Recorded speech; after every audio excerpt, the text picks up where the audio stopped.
Hola, mi nombre es Samuel Orrico, pastor de Nova. Nova es una iglesia cristiana en Jalapa, Veracruz, y nuestro propósito principal como iglesia es reunirnos alrededor de la palabra de Dios. Creemos que Dios a través de su palabra es como transforma a su pueblo. Nos llama a creer, a arrepentirnos, a amar lo que antes aborrecíamos, a aborrecer lo que antes amábamos. Y entonces, antes de empezar con esta prédica, déjame recordarte un par de cosas. El propósito principal para subir estas predicaciones en línea es para aquellos comprometidos con una iglesia local que no pudieron asistir por cualquier razón a su iglesia este domingo. Estas predicaciones son un recurso para nosotros, para poder crecer, para poder escuchar la palabra de Dios. Sin embargo, creemos que un cristiano no puede existir sin una iglesia. Creemos que el contexto bíblico en el cual el cristiano crece y se sustenta como cristiano por la gracia de Dios es a través de su iglesia local, sometiéndose a un liderazgo local, amándose unos a otros, sirviéndose unos a otros, perdonándose unos a otros. Un cristiano no puede vivir su vida cristiana simplemente consumiendo predicaciones en una pantalla de su televisión, de su computadora. Entonces te animamos a comprometerte con una iglesia local. Si no pudiste asistir a una iglesia este domingo, nos da gusto que estés viendo este video. Disfrútalo, nuestra oración es que te sea de bendición. Sin embargo, si no te has comprometido con una iglesia local, mi oración es que puedas comprender que el amor de Dios se refleja en medio de su pueblo, mostrándose en la iglesia local. Nuestra oración es que Dios siga transformando nuestro país, que el Evangelio siga siendo proclamado, que la sana doctrina siga expandiéndose en nuestras iglesias y cada vez más cristianos podamos adorar a ese Dios soberano que nos ha mostrado su gracia a través de Cristo a pesar de lo que somos. Una de las cosas que más me frustraban en la universidad o que más me estresaban, me cansaban, era cuando tocaba hacer proyectos en equipo. Porque pues todos sabemos, ¿no?, cómo son los trabajos en equipo. Si el equipo es de 6, va a haber 3 que trabajan y va a haber 3 que nada más estorban. Y lo que a veces hacíamos era que dividíamos el trabajo para evitar eso, ¿no? Y entonces cada integrante tenía que hacer una parte del proyecto y en cierto día se tenía que mandar y la persona más responsable tenía que juntar todo, ¿no?, para poder enviarlo. Pero muchas veces salía peor porque cuando se recopilaba la información, la persona que la reunía se daba cuenta de que la parte de algunos estaba mal y entonces tenía que hacer todo esa persona. Retrasaban más el trabajo, había integrantes que no aportaban, que estorbaban para el equipo. En otras ocasiones lo que hacíamos era que nos reuníamos en casa de alguien, supuestamente para trabajar todos juntos y terminar más rápido, pero nunca faltaba el que decía, aguanta, ponte una película y ahorita empezamos, ¿no? O pídete unas pizzas y ahorita empezamos. Y el chiste es que terminábamos por no hacer prácticamente nada del trabajo.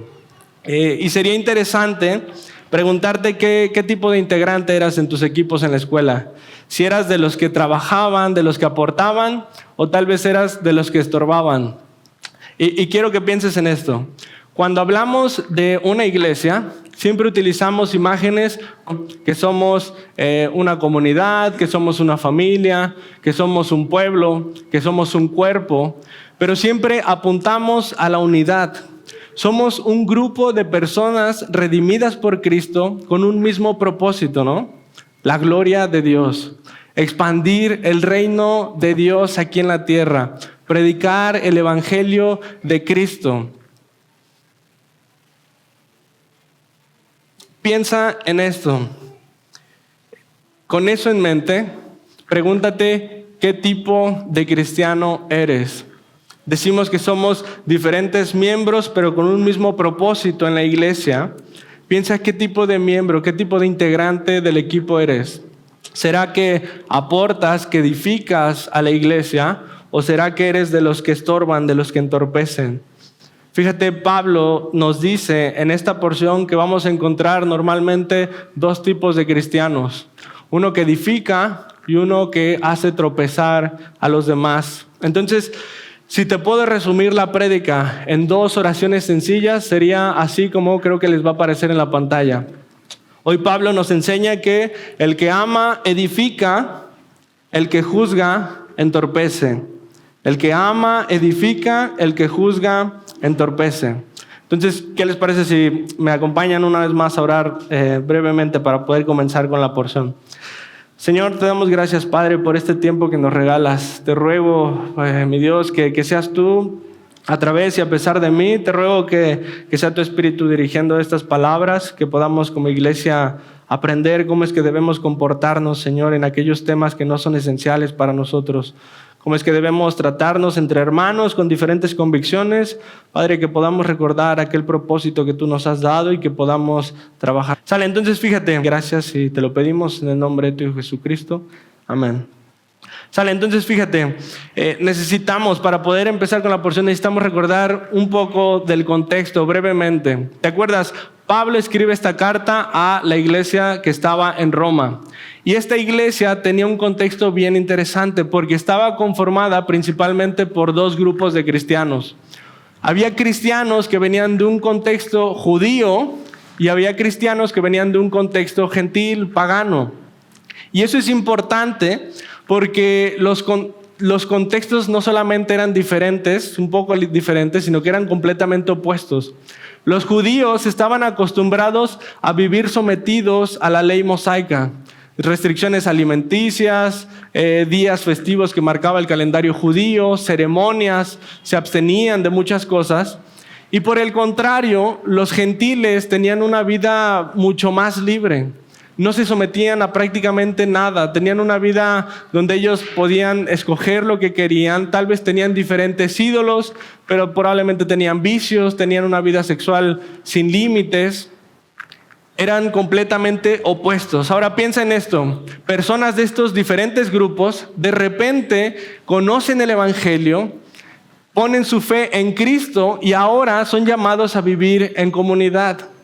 Naturalmente, lo que iba a pasar es que se iban a encontrar con diferentes ideas, diferentes formas de pensar, diferentes ideas de cómo deberían hacer las cosas. Piensa en lo que es Nova, por ejemplo. El Señor ha formado una iglesia local aquí en Nova, pero cuando te pones a platicar con tus hermanos te das cuenta de que todos venimos de contextos bien diferentes, ¿no? Habrá quienes vienen de contextos religiosos y quienes no.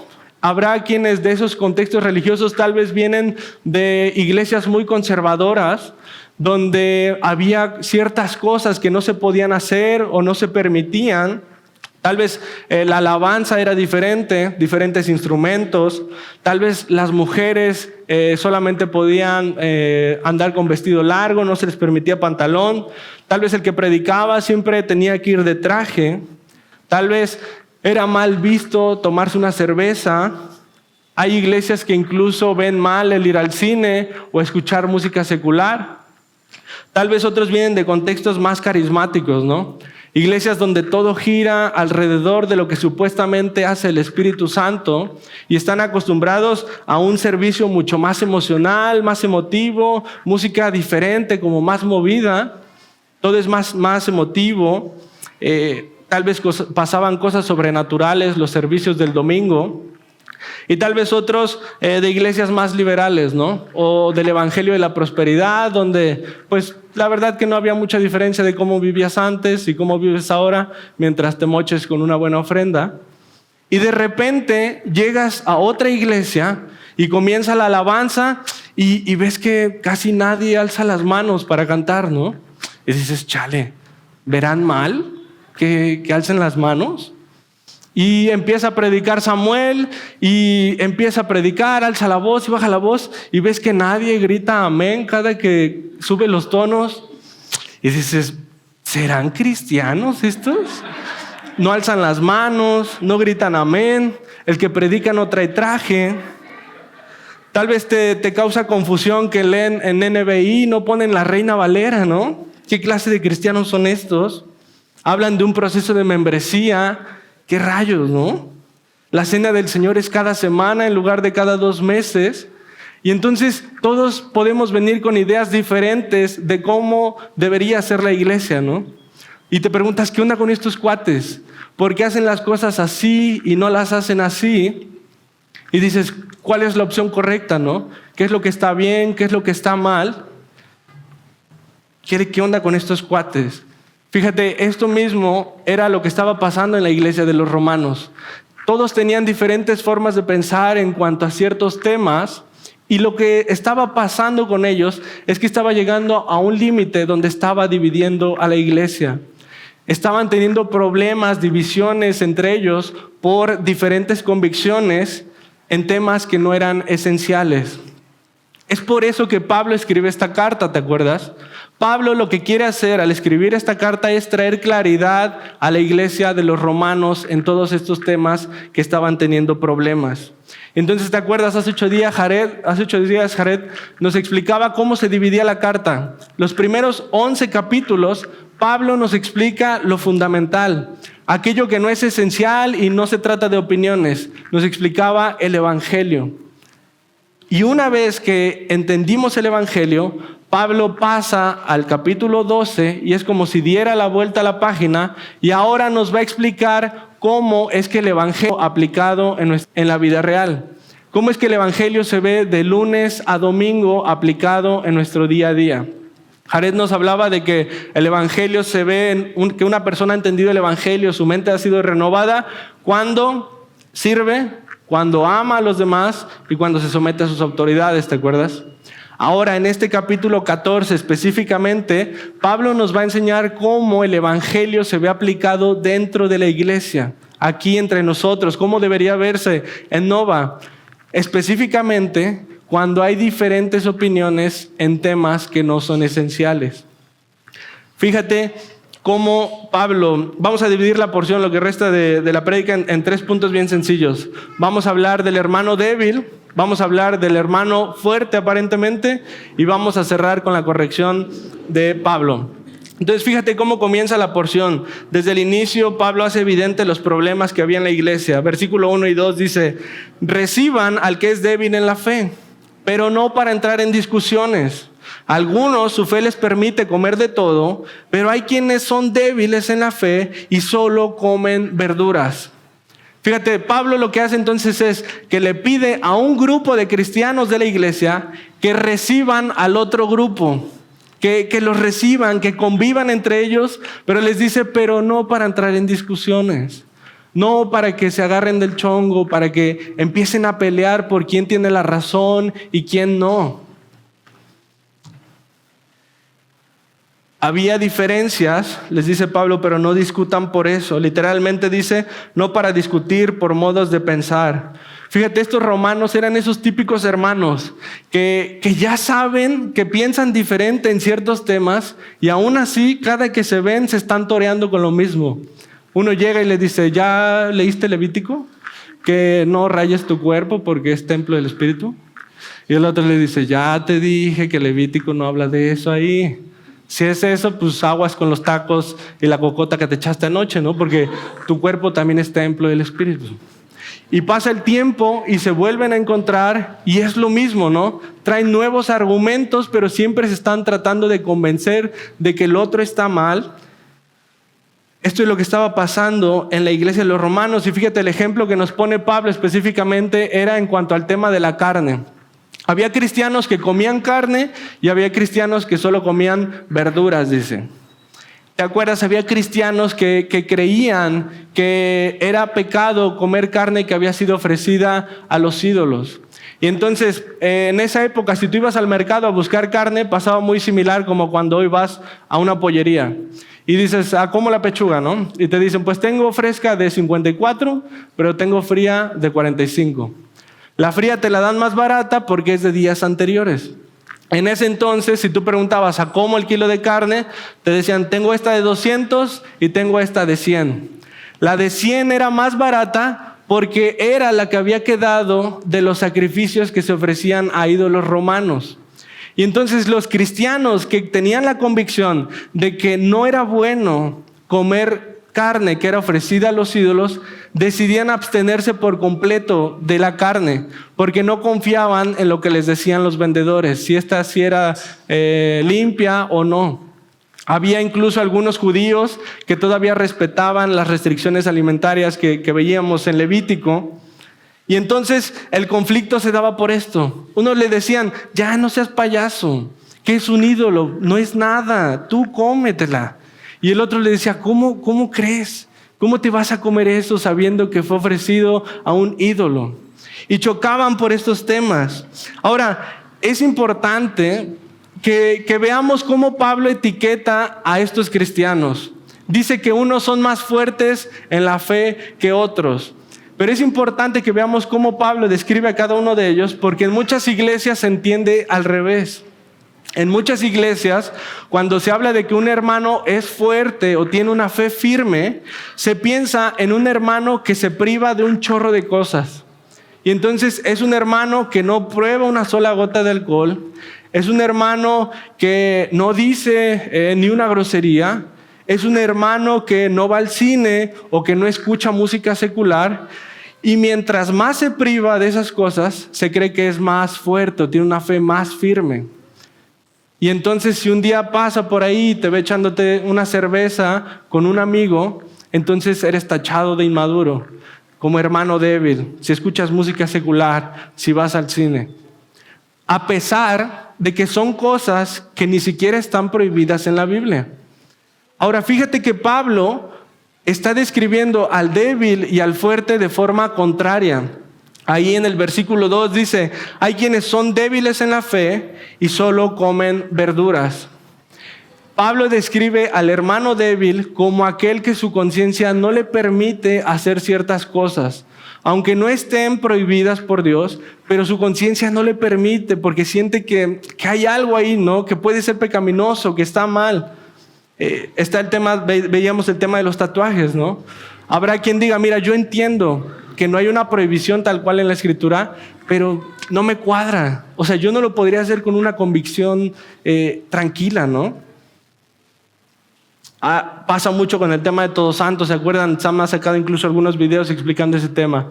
Hay quienes se sienten tranquilos, pero hay quienes no se sienten tranquilos de participar en estas festividades de Todos Santos, Navidad o cosas así. Estos cristianos no podían comer carne con una conciencia tranquila. Fíjate, no solo eso, versículo 5 dice, hay quienes consideran que un día tiene más importancia que otro, pero hay quien considera iguales todos los días. Los judíos seguían aferrados a la tradición judía, al calendario judío, y seguían guardando los días que estaban marcados ahí, ¿no? La fiesta de los tabernáculos, la Pascua, ciertas festividades. Ahora, no lo hacían, es importante eso, entender que no lo hacían porque creían que su salvación dependía de eso. Ellos no lo hacían simplemente porque si llegaba la fecha y no guardaban esos días, de alguna manera se sentían infieles, como si pudieran agradar más a Dios si lo hacían o no lo hacían, ¿no? Ese era el problema que ellos tenían en cuanto a su conciencia. Pero fíjate que no solo eso. El problema era que veían a los demás como si estuvieran rompiendo la ley, como si estuvieran pecando. Fíjate, la segunda parte del versículo 3 dice, el que no come de todo no debe condenar al que lo hace, pues Dios lo ha aceptado. Los que no podían carne veían al que sí comía y lo tachaban de pecador, de rebelde. Hay un proveedor ahí en el trabajo, tenemos un proveedor que me toca verlo cada tercer día casi. Y al principio casi no platicábamos hasta que empezamos a hablar de fútbol, ¿no? Y este cuate le va a la América. Y el problema fue cuando me preguntó a qué equipo le iba yo, ¿no? Y ya sabía, ya sabiendo lo que me esperaba, le dije, pues le voy al Cruz Azul.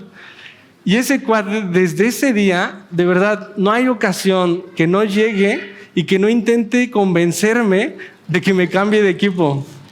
Pero lo hace con una pasión que de verdad a mí yo trato de explicarle, ¿no? Como, no, o sea, es que yo sé que ya no es el mismo, ¿no? Yo sé que pierde y todo, pero intento explicarle que es una convicción propia, ¿no? Que mi papá me heredó eso y que me sentiría como un traidor si me cambio de equipo, ¿no?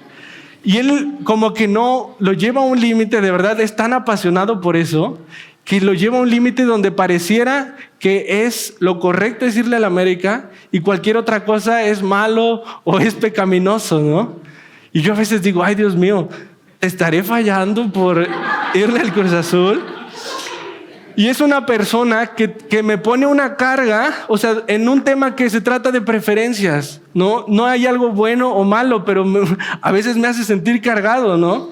Fíjate, estos hermanos débiles estaban haciendo lo mismo con los hermanos que no tenían esa misma lucha en su conciencia. Estaban tratando de imponerles sus mismas cargas, sus mismos límites.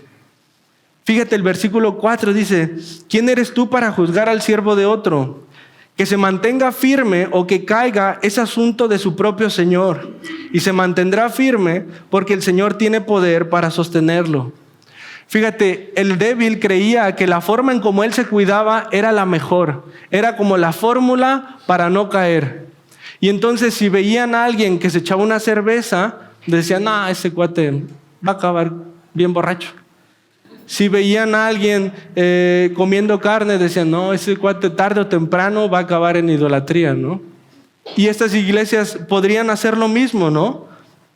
Si te ven tomando, si te ven en el cine, piensan que tarde o temprano vas a caer, pero dice, no depende de ti, dice que se mantenga firme o que caiga es asunto de su propio Señor. ¿Se acuerdan del capítulo 11? Es Dios el que nos sostiene. No son tus disciplinas, no son tus restricciones, es Dios el que nos sostiene.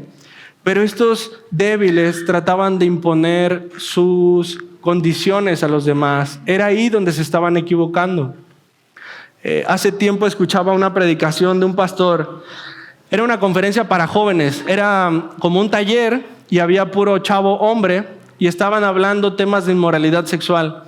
Y entonces este pastor abre su corazón con esos chavos y les cuenta el contexto del que él venía, ¿no? Él contaba que venía de pecados de inmoralidad sexual, de una lucha muy constante con pornografía, con temas de este tipo. Y entonces él decía que en algún momento de su vida había logrado salir de eso, por la gracia de Dios, había abandonado ese patrón de pecados, pero tiempo después él sintió la necesidad de hacer ejercicio y entonces comenzó a ir al gimnasio.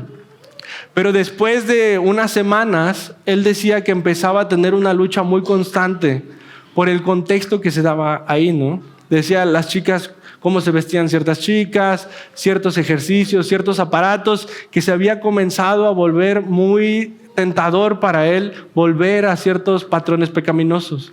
Entonces dice que después de mucho tiempo, de mucho luchar, incluso caer en ciertas cosas, finalmente decide dejar de ir al gimnasio, ¿no? Ahora, ¿qué piensas? ¿Crees que fue una buena decisión? Probablemente sí. Ese es un hermano débil que reconoce un área de su vida, de su fe, donde lucha bastante, donde es débil y donde necesita ponerse ciertos límites. Decide abstenerse de ciertas cosas, en este caso, de ir al gimnasio. Ahora, imagínate que este pastor regresa a su iglesia y de repente empieza a predicar que ir al gimnasio es pecaminoso. Y entonces ve que uno va al gimnasio y dice, ese vato anda bien chueco. De seguro anda metido en cosas bien sucias, ¿no? Eso era lo que estaban haciendo ellos. Estaban tratando de imponer sus debilidades a los demás. Y dice Pablo, no es así porque no todos tienen las mismas debilidades. ¿Quién eres tú para juzgar al siervo de otro? Fíjate, este era el problema del hermano débil. Estaba juzgando a todos aquellos que no se comportaban igual, que no ponían los mismos límites. Fíjate el problema del hermano que tiene una fe más fuerte aparentemente. Versículo 14 y 15 dice, yo de mi parte estoy plenamente convencido en el Señor Jesús de que no hay nada impuro en sí mismo. Si algo es impuro, lo es solamente para quien así lo considera. Fíjate, bajita la mano, Pablo está diciendo, ustedes tienen la razón. No hay nada malo en comer carne. No hay nada de malo en tomar vino. No tiene nada de malo. En lo que se están equivocando es en esto. Versículo 15 dice, ahora bien, si tu hermano se angustia por causa de lo que comes, ya no te comportas con amor. No destruyas por causa de la comida al hermano por quien Cristo murió. El problema de estos hermanos que tenían una conciencia más ejercitada no era lo que hacían, sino cómo lo hacían. Estaban siendo inconscientes con aquellos hermanos que tenían ciertas luchas. Imagínate en este mismo tema, ¿no? Que el ejemplo que les ponía del pastor. Imagínate que llega otro miembro de la iglesia y le dice, vamos, no, pues, ¿cómo vas a salir de ahí si no luchas? Vamos al gimnasio, ¿no? Sería muy imprudente animarlo a ir hacia donde él está luchando. Es el mismo hermano que en la comida sabe que alguien tal vez está luchando o luchó con el alcoholismo o tiene ciertas convicciones donde no toma alcohol y se pone de necio, ¿no? Ya, échate una cerveza, que te pegan. Y es ese que está como duro y dale tratando de convencer a aquel que lucha con esos temas. Eso era lo que estaba pasando. Menospreciaban, dice el versículo 3, el que come de todo no debe menospreciar al que no come ciertas cosas. Estaban menospreciando, lo veían como menos porque no se comportaba como ellos. Fíjate cómo les dice Pablo, ya no te comportas con amor. Si tu hermano se angustia por causa de lo que comes, ya no te comportas con amor. El problema fundamental de la iglesia de los romanos es que no había amor entre ellos. Eran incapaces de mostrarle amor a aquellos que pensaban diferente. Entre los que son iguales, sí, todo muy bien y nos llevamos a todo dar. Pero entre aquellos que tienen diferentes convicciones, se empezaban a pelucear y era por eso que la iglesia estaba dividida. Ya no se comportan con amor. Fíjate, versículo 13, Pablo les dice, por tanto, dejemos de juzgarnos unos a otros, más bien propónganse no poner tropiezo ni obstáculos al hermano.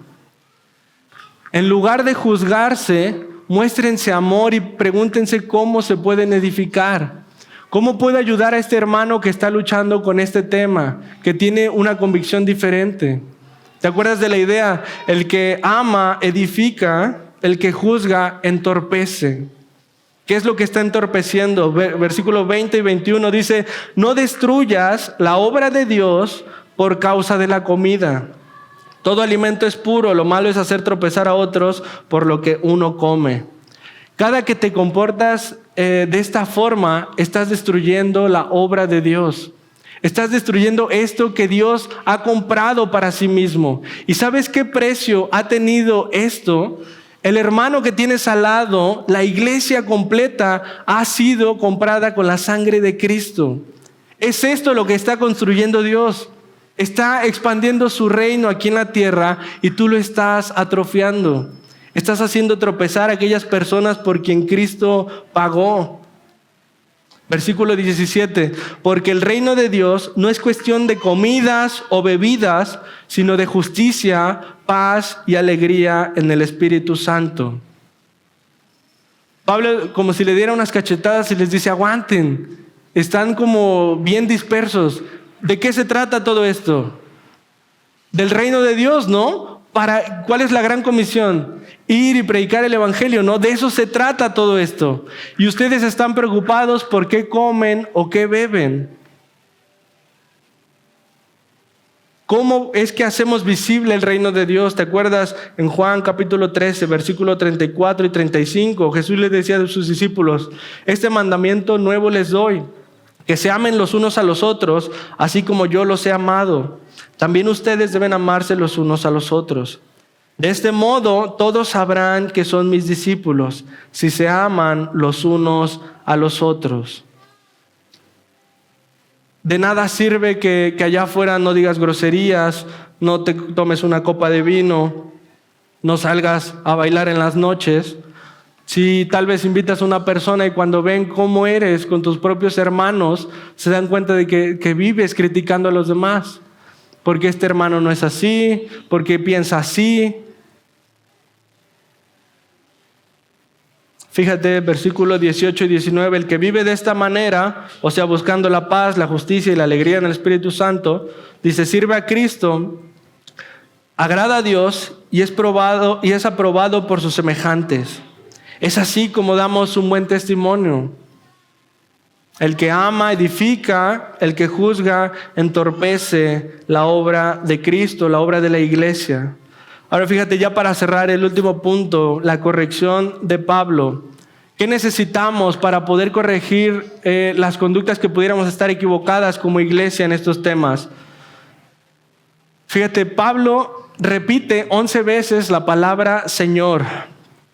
Por ejemplo, en el versículo 7 y 8 dice: porque ninguno de nosotros vive para sí mismo, ni tampoco muere para sí.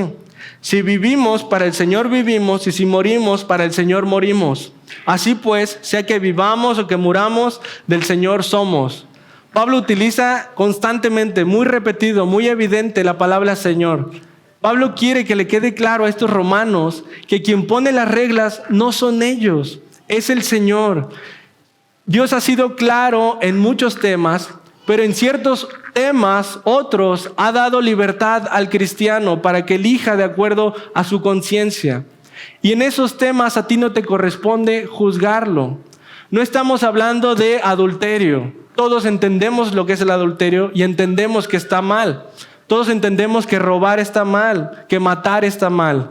Estamos hablando de temas que no te ha correspondido juzgar y que solamente Dios pedirá cuentas. Versículo 10 dice: todos tendremos que comparecer ante el tribunal de Dios.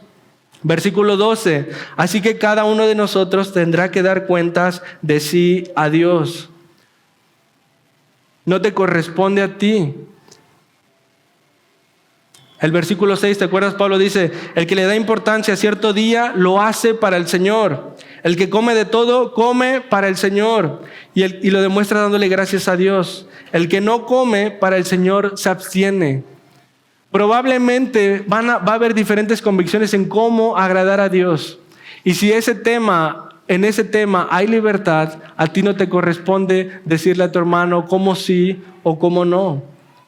Fíjate, la palabra que utiliza Pablo para Señor es la palabra Kyrios, que significa amo o dueño.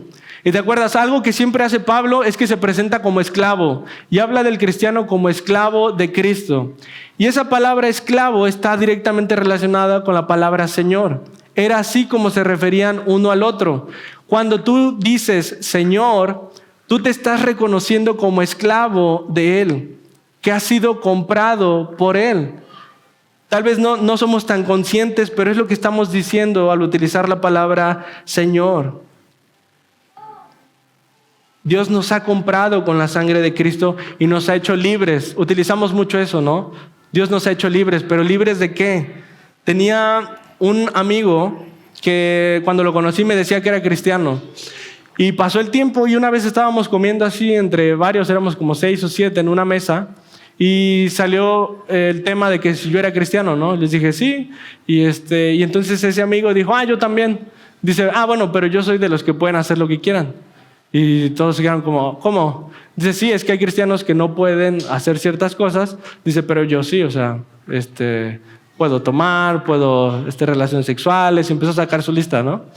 Y piensa en este cuate. Si le preguntáramos a este cuate: oye, aguanta, ¿de qué te hizo libre? Dices que fuiste comprado por Cristo y te liberó, pero ¿de qué te liberó? ¿No sigues esclavizado a tu mismo pecado? Hay personas que se quedan solamente con la libertad, pero evitan el señorío de Cristo sobre ellos. Fíjate, muchas veces nosotros podemos estar haciendo lo mismo. Hace un par de semanas, salí con unos amigos y hacía un montón de calor, ya era creo que viernes o sábado en la noche, y yo tenía un antojo de una cervecita bien fría, ¿no? Y había un amigo en ese grupo, que había luchado anteriormente con estos temas de alcoholismo, y me acordé y dije: chale, ¿será prudente? Y dije: yo creo que no. Dije: pero pues ya habrá salido de eso. Dije: ¿y si le pregunto? Y si me dice que sí, pues ya me la tomo, ¿no? Y si me dice que no, pues no me la tomo. Y después dije: aguanta. Estaba estudiando esta porción. Dije: aguanta. ¿No te puedes aguantar otro día? ¿No te puedes pedir un agua y aún así preguntarle cómo vas, ¿no? Para orar por él. Pero no me puedo contener un día de un antojo. Fíjate, Pablo es lo que está diciendo. Estos cristianos aparentemente tenían una fe más madura, pero eran muy inmaduros en cómo ejercían su libertad, porque estaban perjudicando a sus hermanos. Si no te puedes contener de tus deseos, o sea, no estamos hablando de cosas pecaminosas, pero si no puedes morir a tus deseos por el beneficio de tus hermanos, ¿no sigues siendo esclavo de ti mismo? no sigues como haciendo lo que es tu santa voluntad, entonces ¿a qué Señor te rindes, no? Fíjate una cita, un comentarista dice: la libertad cristiana gozosa es el derecho a tomar decisiones informadas por la Biblia y guiadas por el Espíritu, al mismo tiempo que se centran en el amor por Dios y en el amor de los unos por los otros. Esa es la verdadera libertad. Que tú ya no estás esclavizado al pecado y que tú ya no estás esclavizado a satisfacerte a ti mismo, sino que tienes la capacidad incluso de privarte de cosas que son permitidas por el beneficio de tus hermanos, por amor a tus hermanos, por amor a tu iglesia, por edificación de tu iglesia, de la obra de Cristo. Ahora piensa en esto, entonces ¿qué pasa? El débil siempre se va a quedar así y hay que cuidarlo para que pobrecito no tropiece. La iglesia se tiene que amoldar entonces a lo que los débiles están acostumbrados o quieren hacer. No, porque no sería sano. Fíjate Pablo cómo le da la razón a los que tienen una conciencia más fuerte, pero de una forma muy sutil, porque Pablo sabe que lo que va a cambiar a esas personas no son las confrontaciones, no son las discusiones constantes, va a ser el evangelio. Fíjate cómo cierra Pablo esta idea que trae. La termina en el capítulo 5, en los versículos 2 y 3. Capítulo 15, perdón. Versículos 2 y 3 dice: cada uno debe agradar al prójimo para su bien, con el fin de edificarlo. Porque ni siquiera Cristo se agradó a sí mismo, sino como está escrito: sobre mí han recaído las burlas de los que te insultan. No van a ser las discusiones, es el evangelio lo que va a cambiar las convicciones de los débiles. Pablo hace todo este argumento y termina una vez más llevándolos al evangelio. Es el evangelio lo que va a cambiar nuestras convicciones. Es el evangelio lo que hace una conciencia más ejercitada, más consciente. Es el evangelio lo que nos va a hacer tener un mayor amor por nuestro prójimo, por nuestro hermano. Es el evangelio el que nos va a transformar como cristianos y como iglesia para aportar a la obra de Cristo.